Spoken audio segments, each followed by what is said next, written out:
वहाँ के पैरामेडिक और एडहॉक मुलाजमीन, वहाँ एक पेंटा गैंग बना हुआ है।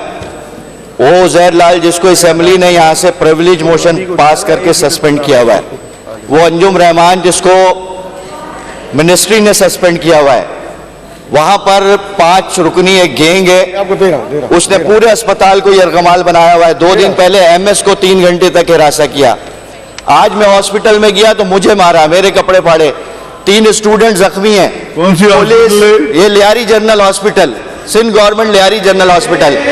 मैंने वहाँ प्रिविलेज डाली थी, मैडम ने उस दिन जब आई टेबल हुई तो इन्होंने रिक्वेस्ट की कि मैं इसको देख रही हूँ, आपके सामने मैंने सिलेंडर किया।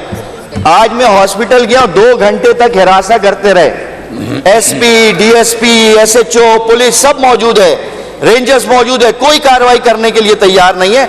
मैं दस्तबरदार नहीं हो सकता लियारी के हक से। बात वाजे और साफ और दो टोक है।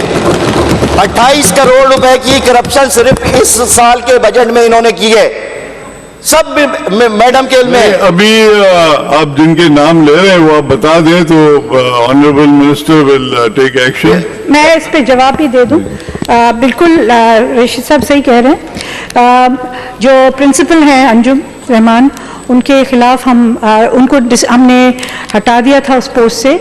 वो कोर्ट गई और वहाँ से स्टे ऑर्डर लेके आई हैं। वो अभी तक विकेट नहीं हुआ है उनका। She is not in the posting now. She is still in the posting. She has taken a stay from the courts, honorable courts, and she is still in the position, and we haven't been able to vacate that stay. So उस पे, I mean, it's the judge's prerogative whether they listen to her or they listen to us, and whether they want to. हम judges के साथ क्या कर सकते हैं? But अगर ये हाल करेंगे, एक second, let me finish the statement. Shabana nursing principal, सुन ले बात तो पूरी सुन ले ना।